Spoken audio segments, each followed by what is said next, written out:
Good morning, dear students. In the today's class, we are going to deal with the new topic, that is chapter 12 of your syllabus, that is regarding the concept atoms. Okay, from your school level, you have already heard the term atom, isn't it? Okay, so matter consists of atoms. Atoms will be invisible. It consists of minute tiny particles which consist nothing but protons, electrons, neutrons, we will say, isn't it? Okay. Next, the first person who postulated that matter is made up of atoms is said by the Dalton, okay, in his theory, that is Dalton's atomic theory. So according to this theory, all elements consists of very small invisible particles which are called as what? Atoms, okay. Atoms of same elements are exactly same and atoms of different elements are different. Or does this term indicates? This term indicates that same elements, atoms of same elements, same means the if we consider one same single element, okay, in that all the atoms will be having same characteristics, and that is chemical properties and physical properties will be same. Suppose if we consider the atoms of the different elements, then what happens? It's both chemical property and the physical property alters, okay. Next, so further, the theory regarding the atomic structure, okay, it was explained by the Thomson in his atomic model, okay. So according to this model, every atom is uniformly positive charged sphere of radius 10 raised to minus 10 meter, okay, in which entire mass is uniformly distributed and negative charges of the electrons are embedded randomly. Then the atom as a whole is considered as a neutral, okay. So the arrangement of the protons, electrons inside the atom will be like an example. We can consider the watermelon, isn't it? If you see the watermelon, the black seeds which has been present inside that, which has been distributed randomly, okay, and mass is and throughout that atom, okay. So this model is also called as plum pudding model, but the Thomson atomic model failed certain results further performed by the Rutherford, okay. Let's see the limitation or the drawback. So the limitation of Thomson atomic model is such that it could not explain the origin of the spectral series of hydrogen and other atoms. Okay. One more drawback was that it could not explain large angle scattering of alpha particles. The first limitation was explained by the Bohr and second limitation was overcome by the Rutherford. Okay. First let's see Rutherford atomic model. Okay. According to this model, entire positive charge and almost entire mass of the atoms is concentrated at the center, okay, concentrated at the center. And what was the name given? Nucleus. Name was nucleus. The negatively charged electrons revolve around the nucleus like how planet revolve around the sun, okay. So this Rutherford atomic model is also has the name planetary model of atom, planetary model of atom, okay. The further one more atomic model, that was Bohr's atomic model, further continuation of the model explained by the Bohr. It explained the spectrum of hydrogen and hydrogen like atom, but it could not explain further the complex atoms, okay, spectrums of other than the hydrogen complex structure atoms. So the further continuation of Bohr's atomic model was modified by the Sommerfeld in its relativistic atom model, and nowadays we are going to use the vector atom model. So here let's study regarding the Rutherford alpha scattering experiment, okay. So in 1911, Ernst Rutherford along with Hans Geiger and Ernst Marden performed a series of experiments on the scattering of alpha particle due to atoms of thin gold foils. Okay, let's see the experimental setup. Okay, it consists of a source which emits the alpha particle.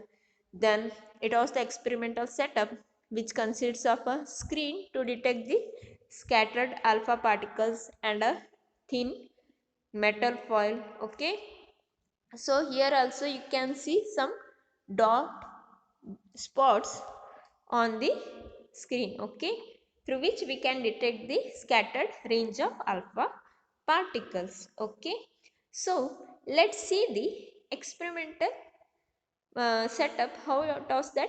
So here the source of alpha particle, the example which we choose here, let it be bismuth. Okay, 234 sorry 214 bismuth 214 with the mass number 83. Okay, so what happens, the source which emits the alpha particle has been evacuated in the lead cavity. Okay, so has been evacuated in the lead cavity.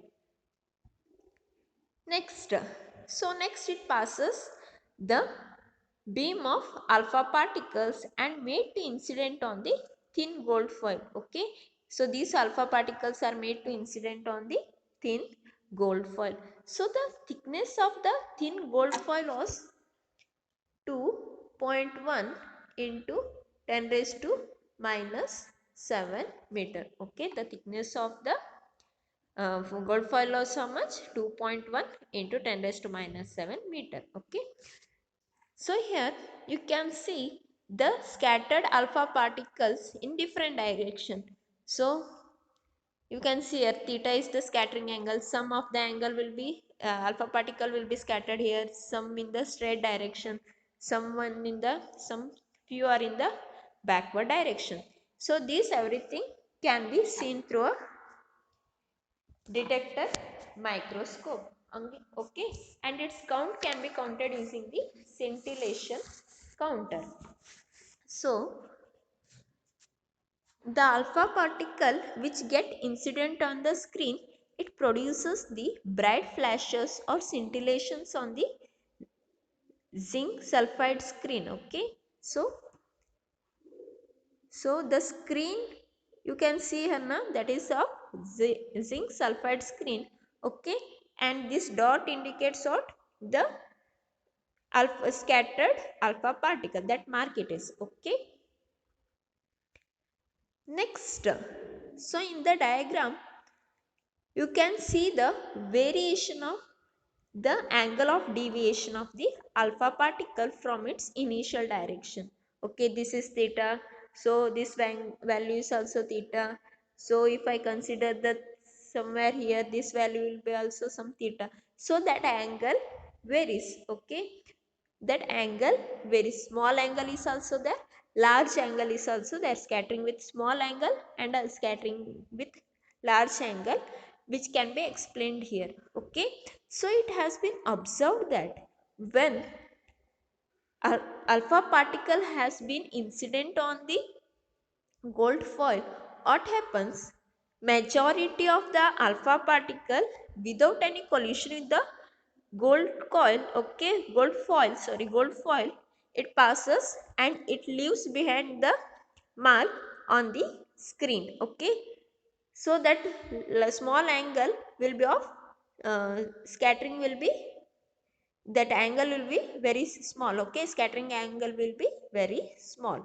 Okay, so next, one more thing you can see here, the backward scattering of a very small fraction, 1 in 8,000 or so, we can consider 10,000 or what it indicates. So here, if the foil or the alpha particle emits the thousand alpha particles. Okay, if it emits the 1,000 alpha particles, in that one possibility, that angle will be greater than 90 degree or within 180 degree.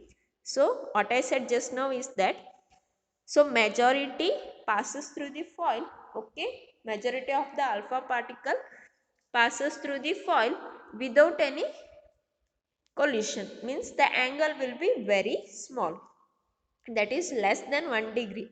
Okay, so next one more point what we can see. So if it beam of particles emits 10,000, it emits 10,000 alpha particles or 8,000 alpha particles. In that one possibility, one alpha particle is scattered with an angle in the backward direction greater than 90 degree or in the range of 90 to 180 degree. Okay, so this was the experiment result. Okay, next, see here what I have just said now. In that first point, let's see what is that. If a thin foil metal is placed in the path of the beam, image becomes diffuse. Nothing but what is that, it leaves behind some dark spots on the screen. Okay, that is due to the scattering of alpha particles by the atoms of the foil. Okay, next, the particles scattered in various directions were counted by a scintillation counter. So there will be a microscope which includes the scintillation counter, means it gives the counting.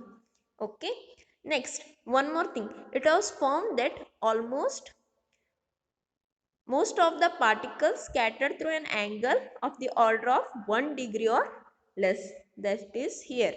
Okay, small angle. Next, but a small number, say 1 in every 10,000 or 1 in 8,000, we can consider scattered through 90 degree or even within a value of 180 degree.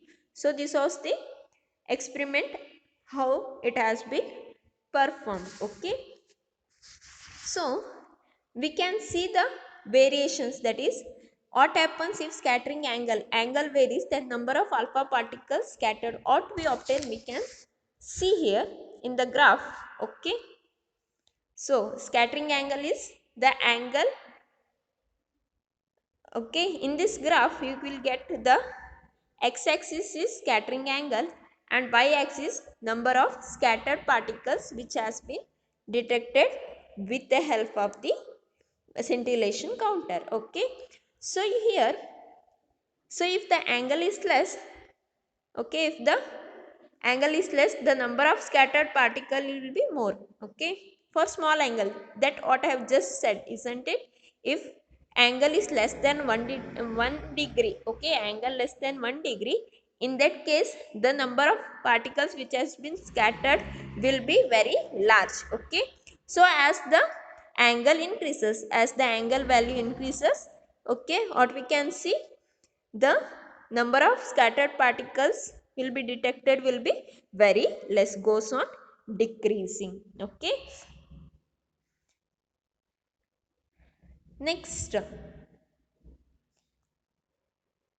so here the conclusion what we can make is that, okay, so the whole positive charge, so before that I want to before that, okay, let's see that what is that here. Before that, okay, so when alpha particle is scattered in the backward direction with an angle greater than 90 degree, so only possibility is that, so it must experience very large repulsive force. Okay, so what is the possibility? If the angle is greater than 90 degree, the possibility is that alpha particle should experience the repulsive force. So where this force exists, so if the greater part of the mass of the atom and its and the positive charge is concentrated, so what happens here, if repulsive, in order to get the repulsive force, here the entire mass of that atom will be concentrated at the center, that is in a nucleus, and that charge should be positive. Okay, possibility, only one possibility, what is that, in order to get the angle, large angle scattering, so the mass of the atom should be concentrated at the center and it should be of positive charge. Suppose if the incoming alpha particle could get very close to the positive charge at the center without penetrating, then it will experience the large repulsion. Or we can say, suppose if large number of particles are coming very close to the positive charge that is at the center without passing or penetrating through it. So, what is the reason? That is because of large repulsion. Okay. So, close encounter would result in the large deflection of the alpha particles. Okay. So this Rutherford assumptions further could explain regarding the large angle scattering of alpha particle, that is regarding the alpha particle trajectory, impact parameter. Okay, that I will explain you guys in the next class. Finally, let's see what are the features that we have obtained from the Rutherford model. Okay, so after performing the experiment, finally calculations what they have obtained, the whole of the positive charge of the atom must be concentrated in a very small space in order to obtain the large angle. The possibility is that, so the mass or the positive charge should be concentrated within very small space. Okay. Next, atom is mostly hollow inside. Only the mass is present at the center. Okay. Remaining part is empty. Okay. Since the alpha particles are positively charged, we know that the alpha particle, nothing but a example helium nucleus, will be of plus 2e charge. Okay. 2 protons, it includes plus positive charge it will be. Okay. So, in order to occur the deflection or repulsion, the part of the atom must be also the positive. Okay, the center value should be also positive. Next, the mass of the atom is concentrated in the nucleus. Nucleus will be center of the atom and entire mass is concentrated within that nucleus. Next, here the mass of the atom leaving the what is in the bracket what they have given, leaving the mass of its electron. Okay. Next, the mass of the atom and its whole positive charge concentrated at the center of the atom. Okay. So it is concentrated at the center of the atom. The radius of that nucleus will be of what? 10 raised to minus 15 meter.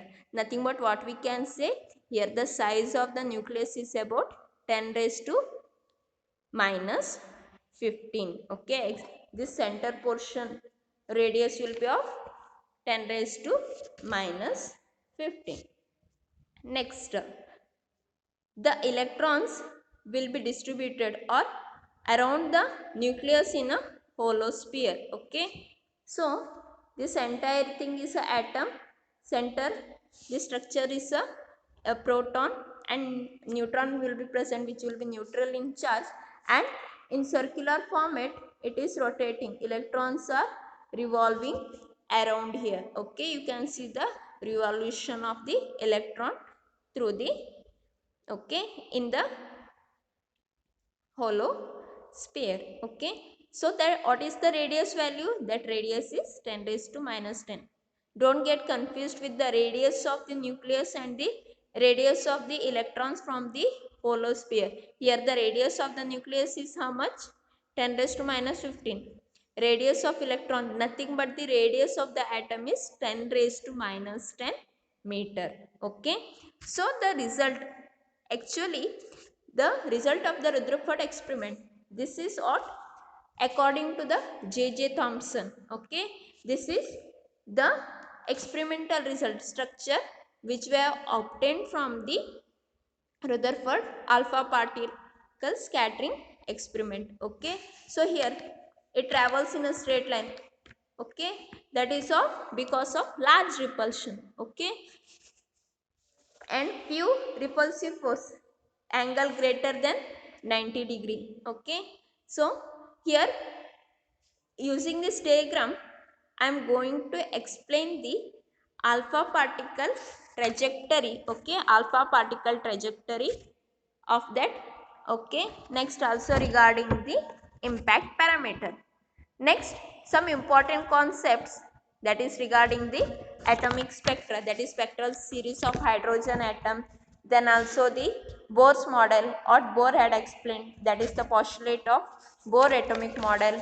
Next, obtain the expression of the uh, total energy of the electron in an stationary orbit, and also the radius of the stationary orbit. Okay, so these are the concepts. Let's see in the next class. Okay, I will stop the class here only. Okay, thank you.